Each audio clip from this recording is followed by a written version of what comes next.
नफरत की राजनीति को पहले मारना होगा, और आपकी नफरत की राजनीति रुक नहीं रही है, वो असीमित है, उसकी कोई सीमा नहीं है।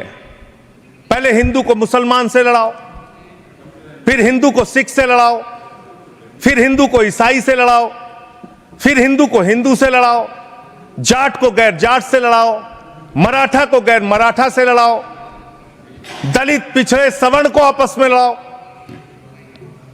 अभी आप एक बिल लेके आए, उस बिल के बारे में सुप्रीम कोर्ट ने कह के रोक लगा दिया कि यह बिल तो अस्पष्ट है, इसमें कोई स्पष्टता नहीं है इस बिल में।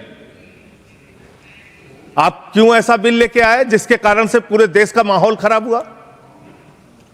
आपने झगड़ा कराया दलितों यूजीसी का बिल, और आप इक्विटी बिल जो लेके आए, आपने कहा इक्विटी कमेटी जो बनेगी उसको लेके आपने जो इक्विटी कमेटी बनाई उसमें तमाम बातें आपने ऐसी लिखी, पूरे देश में आपने झगड़े का माहौल क्रिएट किया। आप कभी भी और कहीं भी दलितों और पिछड़ों और आदिवासियों के हितैषी रहे ही नहीं है।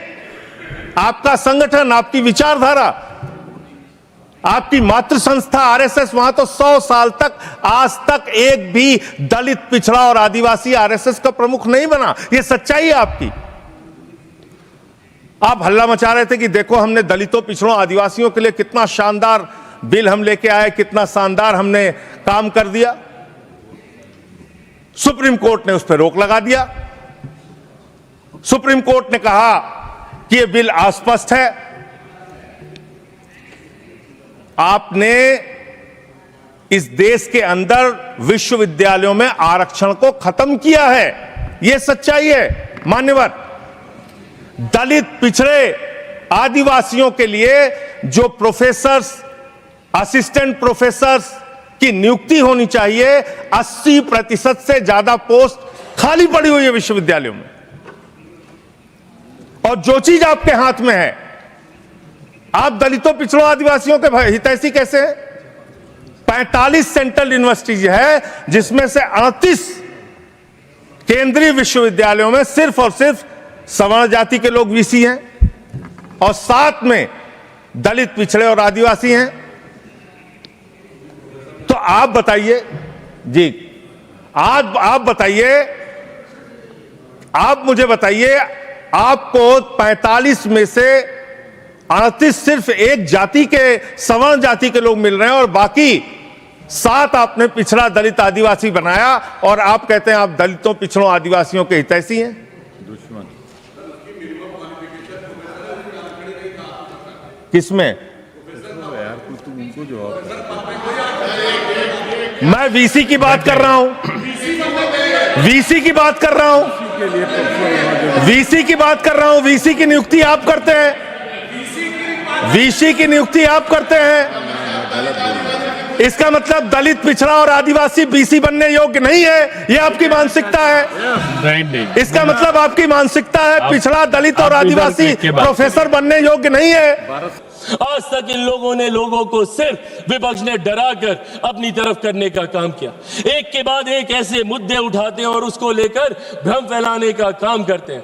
कभी सीएए का मुद्दा उठाते हैं, हम लोग सदन में कह के थक गए भैया कि सीएए का कानून एक ऐसे नागरिकता देने वाला कानून है जहां पे वहां दूसरे अल्पसंख्यक लोगों को नागरिकता देने का कानून है, जहां पे बहुसंख्यक ही मुसलमान है। अब मुसलमानों के बीच में जाके भ्रम फैलाना, नागरिकता छीन ली जाएगी, नागरिकता छीन ली जाएगी। किसकी नागरिकता छीन ली गई?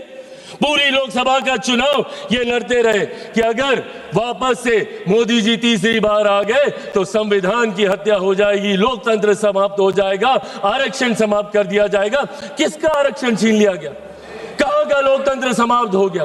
कौन से संविधान की हत्या कर दी गई? एक के बाद झूठ बोलना और इस तरीके से लोगों को भ्रमित करना। और अब नया हथियार इनको मिला एसआईआर को लेकर। एसआईआर को लेकर सदन नहीं चलने देंगे, उसको लेकर हंगामा करेंगे। अरे प्रभु, एसआईआर पहली बार थोड़ी हुआ, आपके समय पे भी हुआ था। उस वक्त क्या हो गया एसआईआर को लेकर, और एसआईआर का जवाब तो बिहार की जनता ने दिया ना।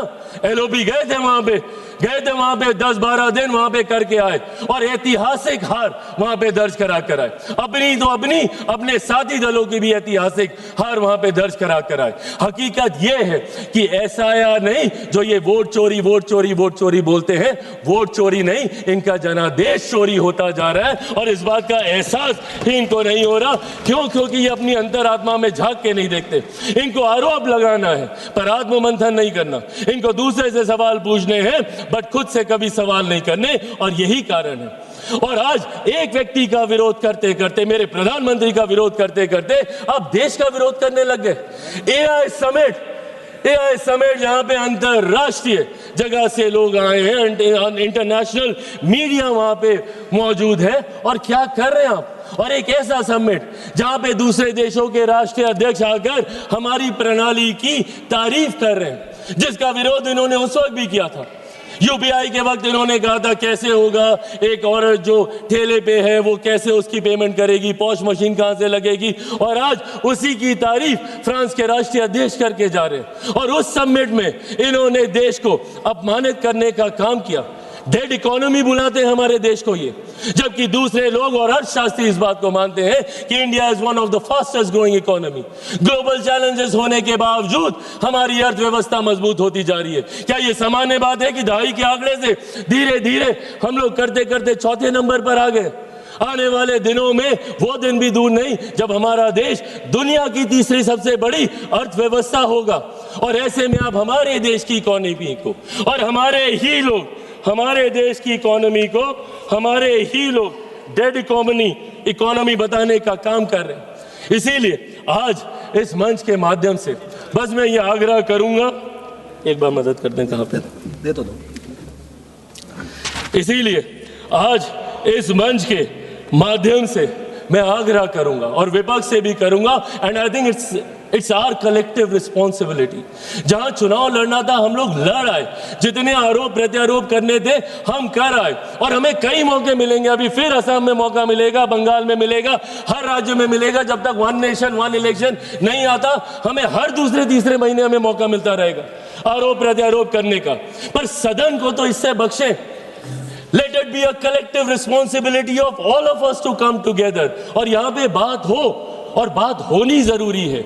सहमति असहमति की बात नहीं है, बात होनी जरूरी है। आप अपना पक्ष रखें, हम अपना पक्ष रखेंगे, लोगों को उसके बाद फैसला करने दीजिए।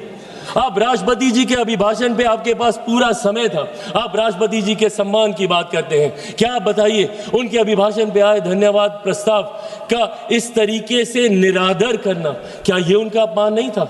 जिस तरीके से विपक्षी दल बंगाल वो गई थी, जिस तरीके से वहां की सरकार, अरे राष्ट्रपति हैं वो, चुनावी राजनीति से, दलगत राजनीति से उठकर है वो, और जिस तरीके से उनका अपमान वहां पे किया जाता है, क्योंकि इनको तकलीफ इस बात की है कि देश के सबसे वंचित वर्ग से आने वाली एक महिला देश के सर्वोच्च पद पर जाके बैठी है, ये बात इन्हें चुभती है। और इसीलिए राष्ट्रपति जी के अभिभाषण पर ये अपनी बातों को नहीं रखने देना चाहते।